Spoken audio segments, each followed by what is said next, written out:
Programme time line से गड आवां असद मुमताज़ नाज़रीन अॼु प्रोग्राम जो आगाज़ हिन अफ़सोसनाक ख़बर से क्यों था पिया त अॼु ख़ैरपुर भरिसां हुसैनाबाद के स्टॉप ते वैन ऐं मुसाफ़िर बस में टक्कर थियो ऐं उन हादसे के नतीजे में 12 इंसानी ज़िंदगियों अजल जो शिकार थियूं। 15 खां वधीक इंसान मुसाफ़िर जेके आहिनि उहे ज़ख़्मी थिया आहिनि। इहो को पहिरियों वाक़ियो न आहे। 15 ॾींहं अॻु में असां ॾिठोसीं त कोट लालू ते इन तरह जो वाक़ियो थियो ऐं 5 मासूम ज़िंदगियूं असां उतां खयूंसीं।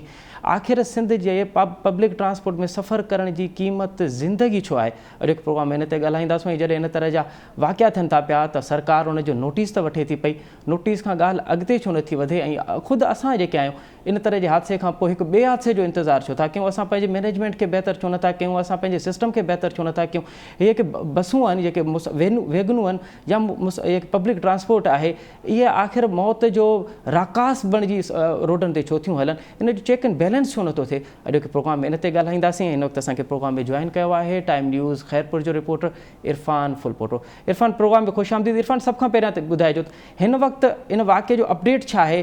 केतिरा ज़ख़्मी आहिनि, केतिरा फ़ौतगी थी चुकी, केतिरनि अजल जो शिकार थिया, सुञाणप कहिड़ी थी, बुनियादी सबबु कहिड़ो ॿुधायो पियो वञे इन वाक़े जो? इन वक़्तु हिन जेको सबबु मालूम थियो आहे हुसैनाबाद जे भरिसां, इहो कोटड़ी जी तालके जो इलाइक़ो आहे, स्टाफ आहे लाणीशन जेको हुसैनाबाद जे भरिसां आहे, उते वैगन तेज़ रफ़्तार वैगन ऐं तेज़ रफ़्तार मुसाफ़िर कोच जो जेको आम्हूं साम्हूं टक्कर थियण जे नतीजे में जेके उन में 12 मुसाफ़िर आहे मुख़्तलिफ़ ज़िलनि जा, मुख़्तलिफ़ इलाइक़नि जा, उहे अजल जो शिकार थी विया। जॾहिं त 7 माण्हू जेके आहिनि उहे शदीद ज़ख़्मी थी पिया आहिनि। फ़ौतिन ऐं ज़ख़्मियुनि खे 11 खां वठी जेको आहे सो मुंतक़िल करणु शुरू कयो वियो हुयो पंहिंजे सिविल अस्पताल में। पर बदकिस्मती इहा आहे त सिविल अस्पताल में हिकु त 10 खां 15 जेकी सिविल अस्पताल जी इंतिज़ामिया दावा कंदी रही आहे त असांखे एम्बुलेंसूं मौजूदु आहिनि ऐं माण्हुनि जे सहूलियतुनि जे लाइ, माण्हुनि खे मुंतक़िल करण जे लाइ जेके हादसा वाक़िया पेश अचनि था। पर उन जे बरअक्स इहा आहे त 3 एम्बुलेंसूं पहुतियूं जेके लाश जेके आहिनि हिक ॿिए जे मथां सथे ऐं उन्हनि खे सिविल अस्पताल ख़ैरपुर पहुचायो वियो। हालांकि उतां जा जेके रहवासी हुया उन्हनि बि इहो मीडिया जे आॾो रखियो, टाइम न्यूज़ सां उन्हनि ॻाल्हि ॿोल कई। उन्हनि जो चवणु हुयो त जीअं ई हादसो ज़ोरदार हादसो पेश आयो, असां डिप्टी कमिश्नर SSP हाउस ऐं सिविल अस्पताल ख़ैरपुर जी इंतिज़ामिया खे बार बार कॉलूं कंदा रहियासीं, पर हू जेको आहे सो गाॾियूं मोकिलण बजाए सिर्फ़ु आसरा ई ॾींदा रहिया, टला आसरा ई ॾींदा रहिया। लयारी, हुसैनाबाद ऐं ॼाणी बुड़ा ॻोठ जा रहवासी उन्हनि पंहिंजो मुड़िसी करे वैगन में जेके फाथल लाशूं हुयूं या जेके ज़ख़्मी हुया उन्हनि खे ॿाहिरि कढियो, रोडनि ते खणी आया उन्हनि खे। पर बदकिस्मतीअ सां सिविल अस्पताल जूं जेके एम्बुलेंसूं न पहुचण जे करे जेके ज़ख़्मी कुझु हुया उहे बि तड़पी उते फौत थी विया। बाद में जेको आहे सो सिविल अस्पताल ख़ैरपुर में मुंतक़िल कयो वियो। ऐं बदकिस्मती इहा बि चइजे त लाश त पहुचाया विया, पर कुझु जेके ज़ख़्मी आहिनि उहे बि 3 कलाकनि ताईं इंतज़ारु कंदा रहिया त सिविल अस्पताल जी एम्बुलेंसूं पहुचंदियूं ऐं असांखे खणी हलंदियूं। पर उते SSP Khairpur, deputy commissioner Khairpur उते पहुता त सही, 8 खां 10 मिंट उन मुआइनो कयो, पर उन्हनि ज़हमत न कई SSP ख़ैरपुर ऐं डिप्टी कमिश्नर त उन जेके ज़ख़्मी उते मौजूदु हुया उन्हनि खे खणी पंहिंजे सरकारी जेके प्रोटोकॉल में उन्हनि सां गाॾियूं आयूं उन्हनि में खणी उन्हनि खे सिविल अस्पताल पहुचाइनि। हालांकि उहे ॿई उते वाक़े वारे हंध खां पोइ सिविल अस्पताल ख़ैरपुर जो मुआइनो कयो, उते ज़ख़्मियुनि जी अयादत बि कई ऐं फ़ौतियुनि जे लाशनि जे मथां बि विया। पर जेके ज़ख़्मी अच्छा इरफान, अव्हां जेको ॿुधायो पिया त 3 कलाक मुसाफ़िर जेके ज़ख़्मी मुसाफ़िर उहे इंतज़ारु कंदा रहिया। हाणे इहो हुसैनाबाद खां ख़ैरपुर हॉस्पिटल जो जेको मुफ़ासिलो आहे इहो को 7 खां 8 किलोमीटर जो आहे। 7 खां 8 किलोमीटर जे मुफ़ासिले में बि 3 कलाक लॻा उन्हनि खे अस्पताल पहुचण। जी, तव्हांखे मां ॿुधाईंदो हलां, हुसैनाबाद ख़ैरपुर जे 6 खां 7 किलोमीटरनि जे मुफ़ासिले ते आहे ऐं उहो जेको मुफ़ासिलो आहे उहो एम्बुलेंस जेकॾहिं उन बर वक़्तु पहुचे हा त शायदि 3 खां 4 जानियूं ज़ाया न थियनि वाक़े वारे हंधि। पर बदकिस्मती इहा आहे त 3 जेके ज़ख़्मी थिया, ख़ासि तौर ते जेके वैगन जा मुसाफ़िर हुया उहे रतु ॻाणींदा रहिया मथे मां, पर उन्हनि खे उते ॿीहर जेको आहे सो वापसि एम्बुलेंसूं न मोकिलियूं वयूं त उन्हनि खे खणी अची इस्पताल पहुचाइनि। वाटाड़ू आहिनि। अवां चओ पिया त हिकु इंतिज़ामी नाहेली आहे, उहो इंतिज़ामी नाहेली जे करे बि जेको नुक़सानु थियो आहे इन में इज़ाफ़ो थियो आहे। अच्छा, ॿी ॻाल्हि इहा ॿुधाइजो त सिंध हुकूमत इहा दावा कंदी रही आहे त उन त इस्पतालुनि में ॼार विछाए छॾिया आहिनि। ख़ैरपुर में बि उनजी दावा कंदी रही आहे त ख़ैरपुर जेको सिविल इस्पताल आहे उहो न सिर्फ़ु सिंध बल्कि पाकिस्तान लेवल जो हिकिड़ो इस्पताल आहे जंहिंमें मयारी सहूलियतूं आहिनि, अरबें रुपयनि जी उनजी बजट आहे। ऐं चओ पिया त इहे मुसाफ़िर जॾहिं उते पहुता त उन्हनि जी ट्रीटमेंट बि सही न थी। बदकिस्मतीअ सां इहो चवण थो पए त सिंध जे अॻूणे वॾे वज़ीर सैयद काइम अली शाह जी वॾ वज़ारत दौर में ख़ैरपुर जी जेकी इस्पताल आहे उहे मॉडर्न जेको आहे इस्पताल नाले पंहिंजो उनखे जोड़ायो त वियो। हिन गुज़िरियल 8 महीननि में जेकी नैब खे दरख़्वास्तूं आयूं आहिनि, गुज़िरियल 8 महीननि में 1 अरब रुपयो जेको आहे उहो जारी थी चुको आहे। पर उते सिहत जूं सहूलियतूं ॾींहों ॾींहुं पोइते पियूं वञनि। एम्बुलेंसूं हालांकि सिरुनि ते बीठल आहिनि, उहे ख़राबु बीठल आहिनि, उन जे बावजूदि रिकार्ड में उन्हनि खे हलायल नज़र पियो अचे। ऐं सिविल इस्पताल जी जेकी मॉडर्न जेकी उनजो नालो रखियो वियो आहे उहे सहूलियतूं न हुजण जे करे जेको आहे माण्हू सख़्तु परेशान आहिनि, एसियूं न पियूं हलनि ऐं उन खां पोइ जेको एम्बुलेंसूं न पुॼण जे करे बि इहे वाक़िया पंहिंजो। अच्छा इरफान, हाणे ॿुधाइजो, अच्छा इरफान, अॼु जेको वाक़ियो आयो आहे, मां चओ पिया त हिकु त तेज़ रफ़्तारी जे करे वाक़ियो पेश आयो, ॿियो भला इहे की वेगनूं हलनि थियूं पियूं ख़ैरपुर खां सखर या सखर खां नवाबशाह वारी, इन जो को चेक एंड बैलेंस आहे? इन जो को गैस या सिलेंडर जेके आहिनि उहे चेक कनि, इन जी का फिटनेस चेक कनि, अहिड़ो को निज़ाम आहे ख़ैरपुर में? जी असल में छा आहे त ट्रांसपोर्ट जो हिकिड़ो निज़ाम तमामु वॾो निज़ाम आहे। उते एम्प्लॉइज़ मुलाज़िम बि आहिनि, ऑफिसर बि आहिनि। जॾहिं मामूल बणिजी वेंदा आहिनि, हादसा थींदा आहिनि, पोइ उहे इदारा तहरुक में ईंदा आहिनि। हालांकि उन्हनि खे वॾियूं वॾियूं एसियूं लॻल आहिनि, उहे एसीअ में अघूर निंड में सुतल हूंदा आहिनि। तव्हां गैस सिलेंडरनि जा इशू वठी ॾिसो, माण्हू उन में जॾहिं उहे धमाके सां बाहि लॻी थी वञे वेगुरनि खे, उन में माण्हू सड़ी मरनि था, त पोइ वरी ट्रांसपोर्ट वारा तहरुक में अचनि था। हालांकि ख़ैरपुर पसगिरदाईअ जे हवाले सां तमामु वॾो ज़िलो आहे। ऐं तव्हां ॾिसंदव त जेको बबरलो बाईपास खां वठी कोट लालूअ ताईं हिकु त असां वटि बाईपास बि गुज़रे पई ऐं ॿियो पुराणो नेशनल हाईवे, ऐं ॿिन्ही तरफ़नि ॾे हिन वक़्त ताईं सेफ्टी जेके माण्हुनि खे जेको आहे सो रोड ते मुहैया कई वई आहे, उन जे हवाले सां हिन वक़्त ताईं के बि अहकामात जारी न कया विया आहिनि। हालांकि तव्हां ॾिठो त 2 हफ़्ता 2.5 हफ़्ता अॻु जेको आहे कोटलालू में हिकु ॾुखोईंदड़ वाक़ियो पेश आयो, जंहिंमें 6 ॿार ऐं 1 ॼणो हिन समेत 7 ॼणा जेको आज जो शिकार थी विया। कुझु ॾींहं या 2 खां 3 ॾींहंनि जे लाइ उहो तहरुक त ट्रांसपोर्ट ऑफिस तरफ़ां या ट्रांसपोर्ट अमले जे तरफ़ां वरितो वियो, पुलिस बि उन्हनि खे ॾिठो, पर उन खां पोइ उहे लाटूं, उहे ई चुघ जेको सिंधीअ में मुहावरो हूंदो आहे, उहो ई पंहिंजो हिन वक़्त ताईं लॻो पियो आहे। वॾा स्पीड ब्रेकर हया था वञनि, माण्हू निजी जेके माण्हू प्राइवेट माण्हू आहिनि उहे ब्रेकर हणाइनि पिया, पर उन तरफ़ सरकार जो को बि ध्यानु न आहे, जंहिं करे जेके आहिनि उहे हादसा ख़ैरपुर में मामूल बणियल आहिनि। हिन वक़्तु इहे जेके 12 माण्हू मूं आहिनि उहे बि इहो ई चयो पियो वञे त जेके हुसैनाबाद खां हिकिड़ो स्पीड ब्रेकर आहे, उन खां जीअं ई तेज़ रफ़्तारीअ में वैगन निकिती आहे त बकौल SSP ख़ैरपुर अमीर सऊद मंगसीअ जे त हुनजी टायर राड टुटण जे करे जेको आहे इहो वञी मुसाफ़िर कोच में लॻी आहे।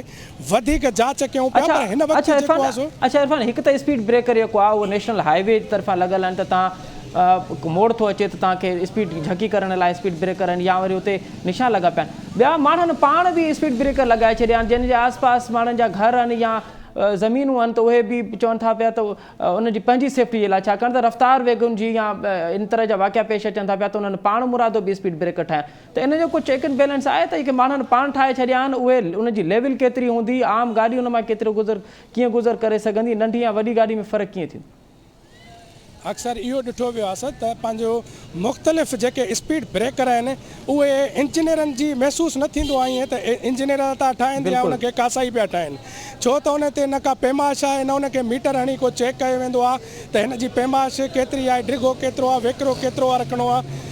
हिकु त इहो, ऐं ॿियो माण्हू मजबूर थी, जेके एक्सीडेंट हादसा जेके आहिनि स्पीड ब्रेकर न लॻण जे करे हादसा पेश ईंदा आहिनि, इन करे माण्हू मजबूर थी उहे पाण प्राइवेट तरीक़े सां ठाराए छॾींदा आहिनि। ऐं जॾहिं त सरकारी अंगनि अखरनि में ख़र्चु ॾेखारियो वेंदो आहे त स्पीड ब्रेकर असां जोड़िया आहिनि ऐं असां ई ठाराया आहिनि, ऐं उन जा वॾा बिल वरिता वेंदा आहिनि। हींअर बि इहो ई पंहिंजो जेको वाक़िया हादसा पेश अचनि था अक्सर करे जेके इहे इंजीनियरिंग तौरु ब्रेकर जेके न पिया ठाहिया वञनि बहितर अंदाज़ में इंजीनियरिंग तरीक़े सां उन जे करे बि वॾा वॾा ब्रेकर हुजण जे करे बि हादसा मामूल बणियल आहिनि। ऐं तव्हां ॾिठो हूंदो त बबरलो खां वेंदे कुंभ ताईं ऐं हिन खां बाईपास खां वठी वेंदे राणीपुर खां वेठे रसूलाबाद ताईं जेको रस्ता ठहियल आहिनि उनमें कंहिं क़िस्म जी का सेफ्टी कोन्हे, स्पीड ब्रेकर बि लॻल आहिनि ऐं स्पीड ब्रेकर बि माण्हू पाण मुरादो जेके आहिनि उहे ठाहे छॾिया आहिनि। वॾी महिरबानी इरफान फुलपुटो अवां असांखे अपडेट करे रहिया हो। अॼु वाक़े जे हवाले सां नाज़रीन अवां इरफान फुलपुटो जी अपडेट ॿुधो। उनजो चवणु आहे त हिकु मुसाफ़िर वेगनूं आहिनि, बसूं आहिनि, हिकु त उन्हनि में हिकु चेक एंड बैलेंस कोन्हे, ॿियो जेके उन में गैस जा सिलेंडर लॻा पिया आहिनि उनजी बि चेक एंड बैलेंस नथो थिए। ईअं थो लॻे त मुसाफ़िर हलंदड़ फुलंदड़ बस बमनि ते सफ़र करे रहिया आहिनि। उनजा वाक़िया न सिर्फ़ु वाक़िया पेश बि अचनि था पिया बल्कि हर महीने कंहिं न कंहिं इलाइक़े में अहिड़ी ख़बर अचे थी पई त को गैस जो सिलेंडर फटो, उन में इंसानी ज़िंदगियूं जो शिकार थियूं। 15 ॾींहं अॻु में असां ॾिठोसीं त इन्हनि बसनि जी इन वेगन जी तेज़ रफ़्तारीअ करे 5 इंसानी ॿारहं कोटलालू में अजल जो शिकार थिया। अॼु ख़ैरपुर में अफ़सोसनाक वाक़ियो थियो आहे। हुकूमत, असांजा इदारा, ट्रांसपोर्ट जो निज़ाम किथे बि नज़र नथो अचे। ईअं थो लॻे त ख़ुदा जे आसिरे ही सॼो सिस्टम हले थो पियो ऐं को बि चेक एंड बैलेंस करण वारो न आहे। हिते वठूं था नंढी साई खां पोइ प्रोग्राम ॿीहर हाज़िर थियूं था। नज़ीर प्रोग्राम में हिकु दफ़ो ॿीहर अव्हांखे भली कार। कोरोना जी टीं लहर मुल्क में तेज़ी सां फैलिजी रही आहे। कोरोना वबा जी शुरूआति खां वठी हिन वक़्त ताईं सभ खां वधीक फ़ौतगियूं हिन हफ़्ते थियूं आहिनि। हिन वक़्तु जेको मुल्क में कोरोना जी सूरत हाल आहे उनखे मद्देनज़र रखंदे NCOC जे सरबराह असद उमर चयो आहे त अगरि वबा ते कंट्रोल न कयो वियो या आवाम SOPs ते फॉलो न कयो त पोइ मुल्क जा वॾा शहर मुकमल तौर ते ॿीहर बंदि थी सघनि था पिया। कराची ऐं हैदराबाद जी सूरत हाल पिणु ॾाढी गंभीर आहे। कराची में मुस्बत केसनि जी शरह 14% ताईं पहुची आहे ऐं हैदराबाद में इहा 13 ताईं पहुची आहे। हिकु प्रोग्राम में हिन ते ॻाल्हाईंदासीं त छा हिकु दफ़ो ॿीहर लॉकडाउन तरफ़ वञी रहिया आहियूं ऐं जेकॾहिं लॉकडाउन बि अहिड़ी सूरत हाल में लॻो त छा उनजो को फ़ाइदो थींदो। असांखे प्रोग्राम में जॉइन कयो आहे डॉक्टर कैसर सजाद साहब, पाण PMA जा सेक्रेटरी आहिनि ऐं इन तमाम तर मामले के बेहतर नमूने से ॼाणनि था पिया।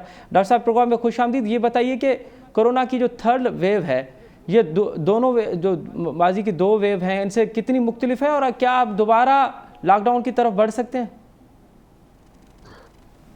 बिस्मिल्लाहिर्रहमानिर्रहीम।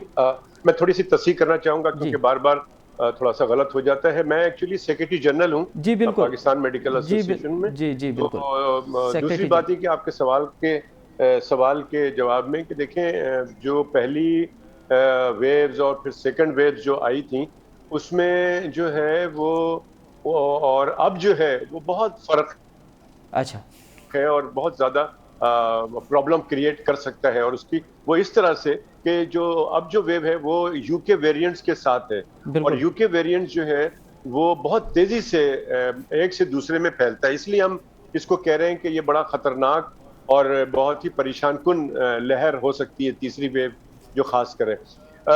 इसकी एक और वो है कि प्रॉब्लम कि ये बच्चों में बहुत जल्दी असर करता है और बच्चों को बीमार करता है। ये अलग बात है कि बच्चे में अमवात बहुत कम होती हैं लेकिन अमवात होती हैं। तो पहले और दूसरे वेव में बच्चे शायद बहुत कम इक्का दुक्का ऐसा हमें रिपोर्ट मिला है कि वो बीमार हुए हैं जी। लेकिन इस 3rd वेव में बच्चे बहुत ज़्यादा बीमार हुए हैं और हो रहे हैं। अफसोस की बात ये है कि हम बारहा देख रहे हैं, सुन रहे हैं कि हमारा पिछले 2 हफ्ते से ये जो ग्राफ है हमारा ऊपर की तरफ जा रहा है बहुत तेजी से।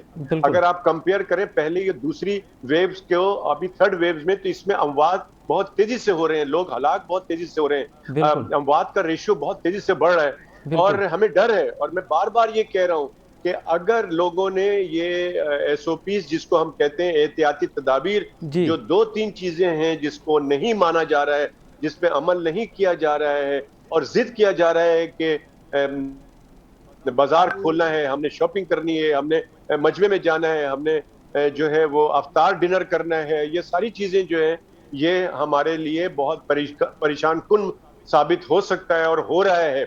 हमें ऐसा लग रहा है, अल्लाह ना करे, हो सकता है कि अल्लाह ताला हमें गलत साबित करे कि आगे 2 हफ्ते में ईद तक जो है ये हमारी बहुत ज्यादा परेशानी बन सकती है और हम बहुत ज्यादा परेशानी में मुब्तला हो सकते हैं। अल्लाह ना करे जो हालत इस वक्त हमारे पड़ोसी मुल्क इंडिया की है, खुदा ना खास्ता हमारा भी हम उसी तरफ जा रहे हैं। अगर ये सूरत हाल हुई یا اس سے کم بھی ہوئی تو بھی ہمارا بہت بڑا پرابلم آ سکتا ہے، کیونکہ ہمارا جو ہیلتھ کا نظام ہے، ہسپتال کا نظام ہے، وہ بہت ہی کمزور ہے۔ ایک تو کمزور ہے، اور پھر ڈاکٹر صاحب جو خبریں آ رہی ہیں تو وہ اب مکمل طور پہ 80% جو وینٹیلیٹرز ہیں، جو بیڈ ہیں، وہ بھی فل ہو چکے ہیں۔ اچھا ڈاکٹر صاحب، آپ نے یو کے کے وائرس کی بات کی، اب ایک اور وائرس افریقہ کے نام سے آ رہا ہے، اور آج سندھ کی جو منسٹر صاحبہ ہیں انہوں نے بھی اس کا ذکر کیا کہ اب تو سندھ کے دیہات میں بھی جو کیس آئے ہیں ان سے تصدیق ہو چکی ہے کہ وہ افریقن وائرس جو ہے وہ ان کے شواہد ملے ہیں۔ تو یہ افریقن وائرس کیا ڈیفرنٹ ہے یو کے ساؤتھ افریقہ؟ جی دیکھیں، یہ سارا کرونا کا جو کووڈ-19 ہے وہی وائرس ہے، لیکن ہمیں ہمارا جو پوائنٹ ہے ان میں تھوڑے چیزوں کا ڈفرنس ہے، لیکن میرا جو پوائنٹ ہے نا، وہ میرا پوائنٹ یہ ہے کہ کرونا وائرس سے اگر ہم کرونا وائرس کے احتیاطی تدابیر کو اپنائیں، کیونکہ یہ تمام جو ویریئنٹس ہیں، یہ یو کے ویریئنٹس، نائجیریا کے، اور اس کے جو دوسرے جو ہے ساؤتھ افریقن ہے، یہ سارے کے سارے جو ہیں یہ ایسے ویریئنٹس ہیں کہ یہ بہت تیزی سے پھیلتا ہے ایک سے دوسرے میں۔ ہمیں چاہیے کہ ہم اس کی پھیلاؤ کو روکیں، جو ایسے اقدامات کریں کہ اس کے پھیلاؤ کو روکیں، اس بیماری کا جلد سے جلد خاتمہ کریں، اور اس کے دو طریقے ہیں کہ اس کے پھیلاؤ کو روکنے کے لیے ایس او پیز پہ عمل درآمد کریں، اور وہ جو ویکسین کی ہم بات کر رہے ہیں اس ویکسین کو فوری طور پہ کم وقت میں زیادہ سے زیادہ لوگوں کو ویکسینیٹ کیا جائے تو ہم اس بیماری سے چھٹکارا حاصل کر سکیں گے۔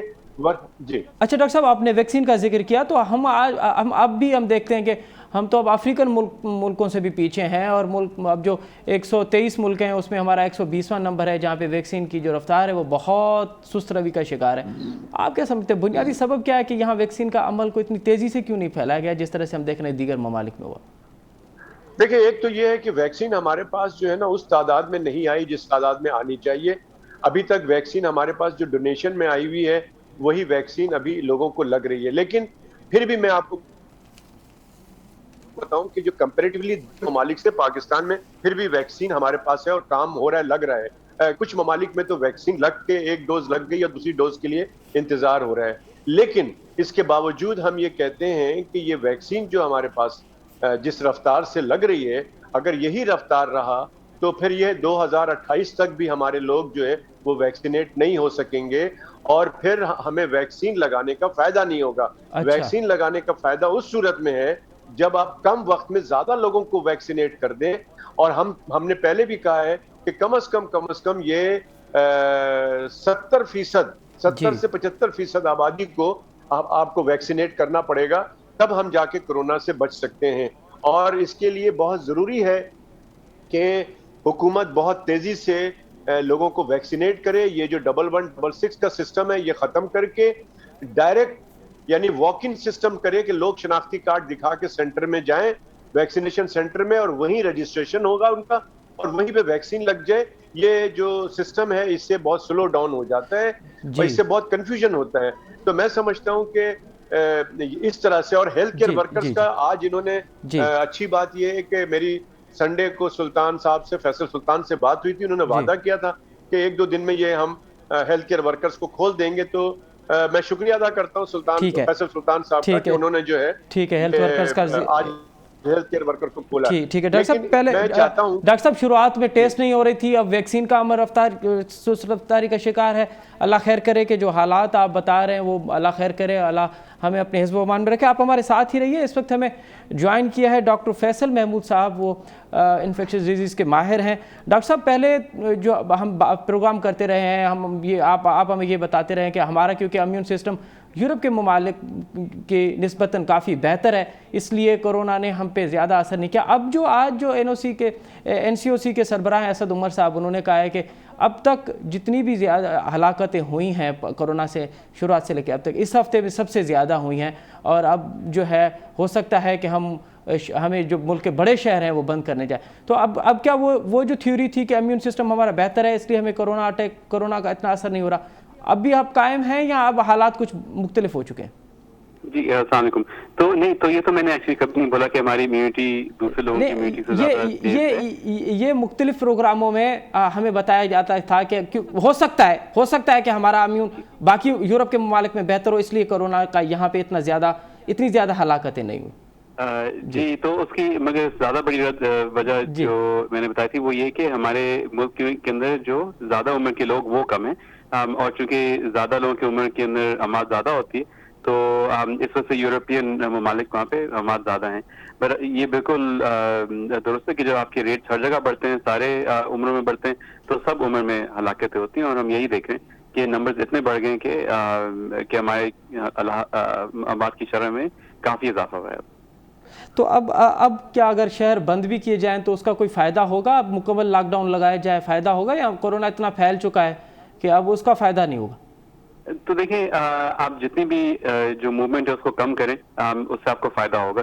چاہے آپ تھوڑا سا کریں یا زیادہ کریں، جتنا زیادہ آپ موومنٹ کم کریں گے، جتنا زیادہ آپ ایس او پی فالو کریں گے، اتنا زیادہ فائدہ ہوگا. مگر یہ ضرور ہے کہ اگر آپ نے آج کمپلیٹ لاک ڈاؤن کر دیا تو آپ کے جو نمبر ہیں جو آپ کے انفیکشن کے، وہ مزید 2 ہفتے کے لیے شاید بڑھتے رہیں گے، اور اموات کی شرح میں اضافہ ہوتا رہے گا. کیونکہ جن کو ہو چکا ہے وہ تو ابھی ان کو تو پتہ بھی نہیں لگا ہم کو. اچھا ڈاکٹر صاحب، یہ جو مائکرو لاک ڈاؤن لگایا جا رہا ہے کہ چھوٹے چھوٹے اس کا کوئی فائدہ ہو رہا ہے کہ آپ نے گلی میں کنات لگا دی یا اس کو سیل کر دیا اور تو کورونا جو ہے وہ وہاں سے گزر نہیں سکے گا، اس کا کوئی فائدہ ہوا ہے اب تک؟ تو دیکھیں، کسی بھی ایس او پی، چاہے وہ اپنا ذاتی ایس او پی ہو یا یہ جو حکومت مائکرو لاک ڈاؤن کرے، وہ اس کا سب سے بڑا جو وہ کام صرف صورت میں کرتی ہے اگر آپ ایس او پی پہ فالو کریں اس کو. تو کراچی میں خاص طور پہ یہ بہت مشکل ہے، کیونکہ ہمارے شہر ایسے ہیں، کراچی ایسا ہے کہ وہاں پہ ایک چھوٹی جگہ کو آپ کو لاک ڈاؤن کرنا بہت مشکل ہے. اس کے برعکس دوسرے شہر جیسے اسلام آباد ہو گیا، جہاں پہ وہ بالکل ایک گریڈ پہ ہے، تو وہاں پہ یہ اس طرح سے لاک ڈاؤن کرنا زیادہ آسان ہے. مگر مائکرو لاک ڈاؤن کراچی میں تو بالکل بھی سکسیسفل نہیں رہا، بیکاز یہاں پہ اس کو کوئی فالو ہی نہیں کرتا. جی اچھا ڈاکٹر کیسر سجاد صاحب، آپ کیسے دیکھ رہے ہیں حکومت کے اس فیصلے کو؟ اگر مکمل شہر بند کیے جائیں تو اس کا کوئی فائدہ ہوگا، اور مائکرو لاک ڈاؤن کا اب تک فائدہ ہوا کیونکہ 1 سال سے تو یہ مائکرو لاک ڈاؤن ہی چلا آ رہا ہے؟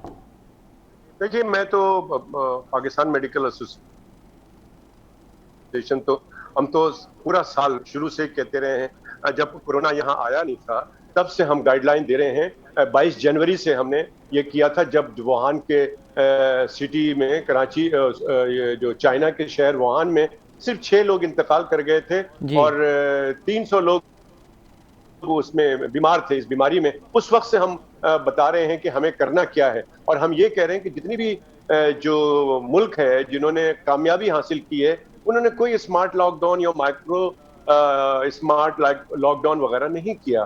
ان کا یہی تھا کہ کمپلیٹ لاک ڈاؤن. اب آپ کو میں بتاؤں، میں تو ابھی 2 ہفتے سے کہہ رہا ہوں کہ پنجاب کی جو صورتحال ہے، کچھ ایسے شہر ہیں جہاں پہ کمپلیٹ لاک ڈاؤن کرنا چاہیے. اس کی ایک مثال میں بتا دوں کہ پچھلے مہینے، فیصل بھی ابھی آپ کے ساتھ موجود ہیں، کہ پچھلے مہینے آسٹریلیا کے شہر میلبرن میں 3 لوگ جو ہے وہ ایئرپورٹ سے جب آئے تو ان کا پتہ لگا کہ یہ کورونا پازیٹیو ہیں.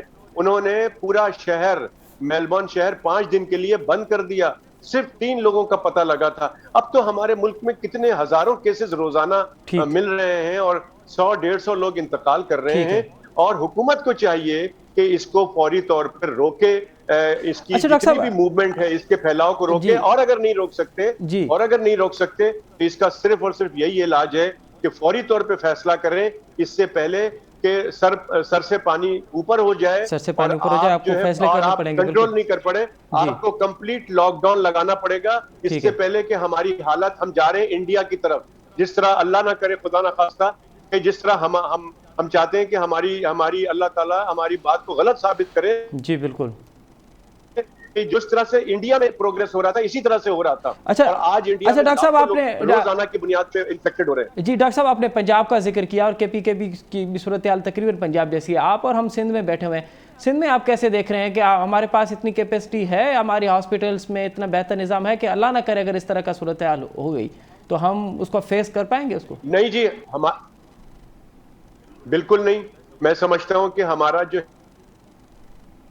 ہیلتھ کا نظام بہت زیادہ ویک ہے، اور ہم نے یقیناً تھوڑی بہت فیسلٹیز بڑھائی ضرور ہے پہلے اور دوسرے ویو کے بعد، لیکن جو صورتحال میں دیکھ رہا ہوں اگلے 2 ہفتے میں، تو ہمیں تو کچھ صورتحال صحیح نظر نہیں آ رہی ہے. کیونکہ جس طرح سے آج بھی میں نے دیکھا ہے لوگ بازاروں میں، اور جب میں گاڑی چلا رہا ہوتا ہوں تو رائٹ لیفٹ جو بازار نظر آتے ہیں، جس طرح سے لوگ گھوم رہے ہیں، جس طرح سے لوگ اور جگہوں پہ جا رہے ہیں، کوئی ماسک نہیں لگا رہا ہے. میں پورا سال کہتا رہا ہوں کہ ماسک از اے ویکسین.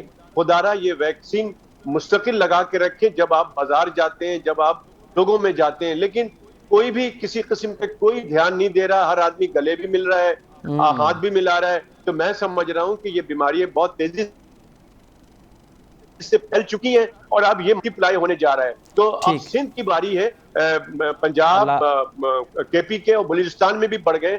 اور اللہ نہ کرے، میں پھر آپ کے توسط سے لوگوں سے درخواست کرتا ہوں کہ خدا را اس کے پھیلاؤ کو روکے. آپ لوگ خود ہی کر سکتے ہیں، اپنے بزرگوں کو بچائیں، اپنے گھر میں اپنے پیارے دلارے کو بچائیں.